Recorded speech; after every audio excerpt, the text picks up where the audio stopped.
Hello and welcome to the Adamcast. This is episode 148, first broadcast on the 11th of June 2014. And on this week's show, we start off with an apology, where I apologise for my actions on last week's podcast.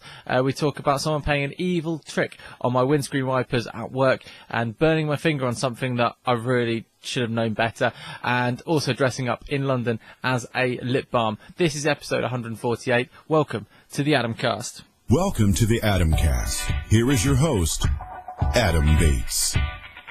Hello and welcome to the podcast. My name is Adam, and you're very welcome along. If you've never listened or watched this podcast before, then basically it's a weekly get-together, really, where we get together once a week and have a little catch-up and see what's been going on in and around our lives. My name is Adam. It's free every Wednesday. If you go to the website, theadamcast.co.uk, and I film it live in my spare bedroom in Manchester, as you can probably tell by the rather shabby surroundings. And I'm just going to kick off this week with a bit of an apology. So I've been doing this for about 3.5 years now, and so you'd think I would know better.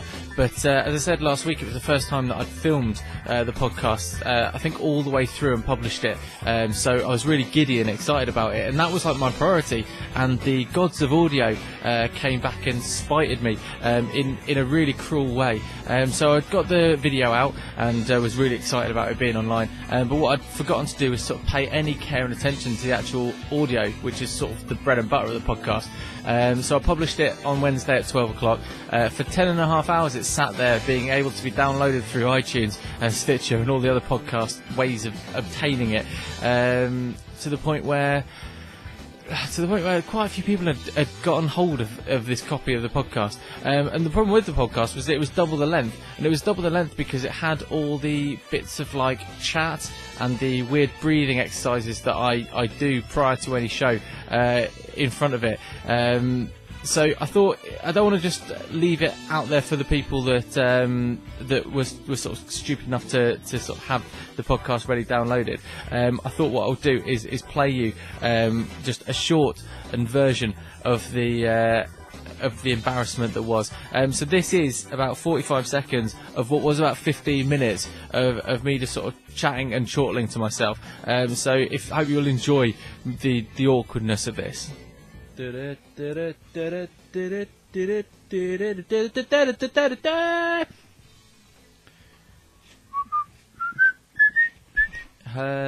and welcome to the Adamcast.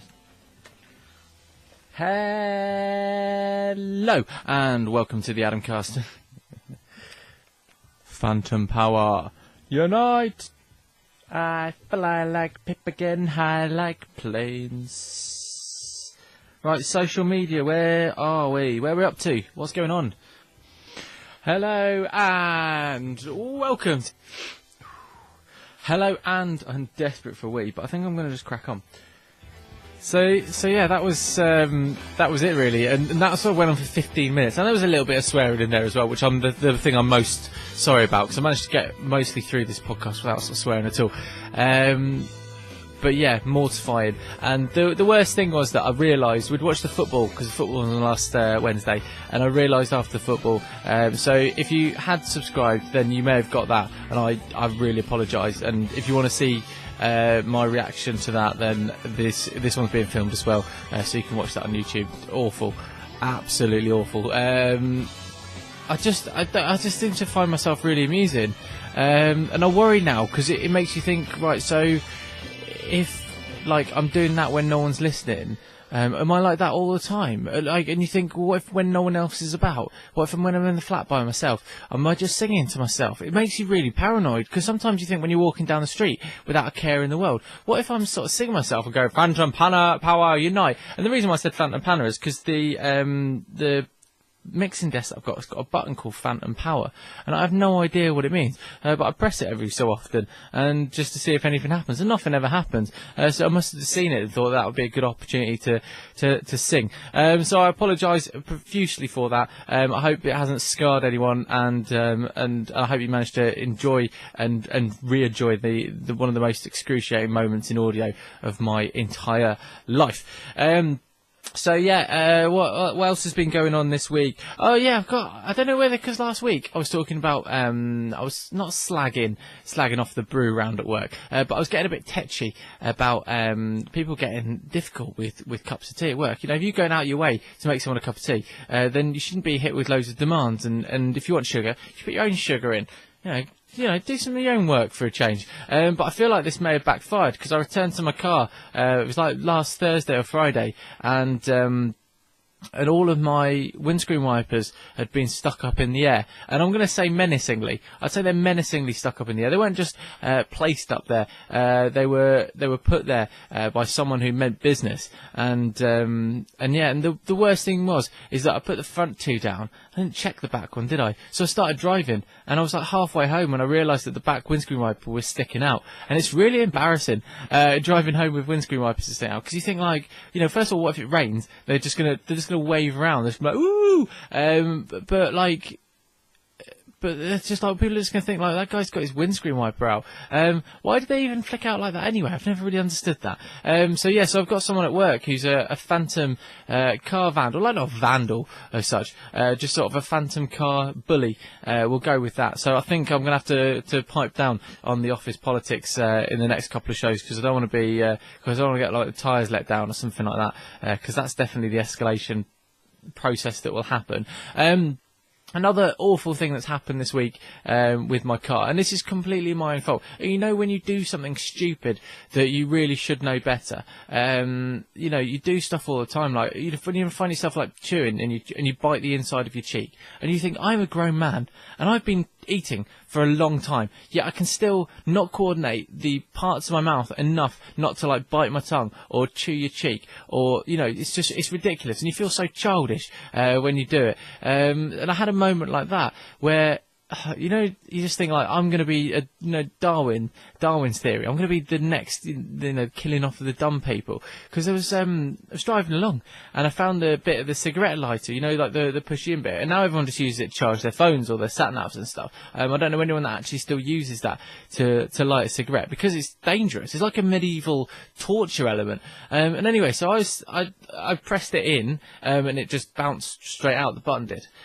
So the button pressed straight out, and I took it out, and I think we're at a traffic light at the moment. I don't think I'd even started driving at this point. This was like pre-journey. You know, when you do pre-journey checks, mine apparently involve checking the mirrors, checking that the seatbelt and the brake lights work, and seeing if the cigarette light still works, even though you don't smoke and never use it. So I pressed it in, and it, like, just popped straight back out. So you pressed it in, popped straight out, and then like, so I just, like, so I just presumed that it hadn't worked. But I thought, well, instead of just presuming that it hasn't worked, why don't I try testing it with my finger? So I'd, like, put my finger on it, and it literally being clicked on for like 2 seconds, and then it burned my finger like a little bit. It was so hot. It was like, oh, and I had to, like, drive the Range Rover home, like, trying to drive while sucking my finger to make sure that it didn't crash or that my finger didn't fall off with burn marks. So I mean, it's okay now, and I'm slightly over exaggerating it for podcast effect, but it was still painful, and it was only in for like 2 seconds. I think that's got to be one of the most efficient uses of technology that we just don't use anymore. It heat up so quickly. They're using that technology in kettles and stuff because they could do with it. It was like roasting within like half a split second. But it made me think of, like, other things that you do that you really shouldn't. And I honestly don't suggest this for a single second, and this is a really stupid thing to do. In the same way that I don't suggest burning your finger. But, like, you know those big block batteries that you used to get, like they're like the V9s or something like that, and you used to always get them, like I always remember getting them when you used to get remote control cars for Christmas and stuff like that, and I don't really see them anymore, but they were like the square batteries. Like, you could, if you just touch that against your tongue when they're, like, on their way out, it gives you like a little tingling sensation, and it doesn't feel very nice, but you find yourself going in for more. It's like, it's weird, it's like a bit moreish, but again, I don't suggest you doing it. I think you'll be a fool to do it. So that was like, awful. It was just like, you know, just generally just stupid, and you just think, like, how have I ended up in this situation with a burnt finger from something that I should definitely know better. So what I want to know from you this week is like the times that you've done something that you should know better, but like really stupid stuff. So if you've, like, gone, oh, that stone looks interesting, or like, oh, that log looks interesting over there, let me see if I can jump from it from here, and you know the log's going to move out the way and you're going to fall flat on your ass. You know that. It's a given of life. So if you've got any stories of that, then I definitely want to know that. And the best way of contacting me is via the Facebook and the and the Twitter. And on Facebook, Twitter, and Instagram this week, I posted a video, and I'm getting quite excited because I'm trying to be a little bit more video-y. And it was like a magic trick, and I had this idea for this magic trick ages ago. And basically, the joke was that I would put together, pull out a card, pull it to the camera, pull it out, and it'd be a different card. And then hilariously put the card back to the camera, and then when I pull it out again, it's the old card again. And people seem to really like it, and it was like my most viewed video that I've ever done. But the real joke was that if you watched last week's, you noticed I had a beard, and I've shaved my beard off. But what I did is, in between shaving my beard off, I started and ended the magic trick. So I recorded the 2 beginning and end bits, and then the middle clip, I don't have a beard. But the best thing about the trick is no one's realised that the beard's kind of gone in the middle, because otherwise I'm wearing exactly the same clothes, ironically the same clothes that I'm wearing today. And yeah, so I sort of shaved my beard off in between it, and everyone's been like, oh, that's a really funny trick, even though it's not funny, because it's just editing together 3 clips of video. But what most people seem to have missed is the beard. So if you get a chance to go onto the Instagram, which is the Adamcast, or Facebook, which is facebook.com/the Adamcast, or Twitter @the Adamcast, they're the 3 main ones, aren't they? Then please check it out. Also this week, on Saturday, I was in Covent Garden, and I was dressing up as a giant lip balm, due to helping out my fiancée, with her work. And the funny, and I've done it before, and I think we mentioned it before, because on a couple of episodes I talked about getting trapped in a department store after it got closed. So if you want to dig that out, that's on one of the older episodes. And the weird thing is when you're dressed up as a as a cartoon character or as a lip balm or whatever, then after a while you forget that you're wearing something strange. And I quite get into the character. I sort of kind of get quite Shakespearean actor about it all, and take it all very seriously. But you forget other people around you aren't used to you being in that as used to you are being in that, if that makes sense. So walking around Covent Garden, the surprising reaction was quite a lot of waves, because I was obviously in the suit waving. But I got quite a lot of people really pitying me. So a lot of people walking past going, "Oh, that guy must really hate his job," and that poor guy, and it was really bad. And I was like, I'm having a great time. I wouldn't be here not getting paid if I wasn't. Good fun. So if you did see a giant lip balm wandering around Covent Garden for Burt's Bees on Saturday afternoon, that was me. And if we could go back in a time machine, then maybe you should have come and said hello, you rude person. So talking of coming and saying hello, and now it's time for Conversation Corner. Conversation Corner.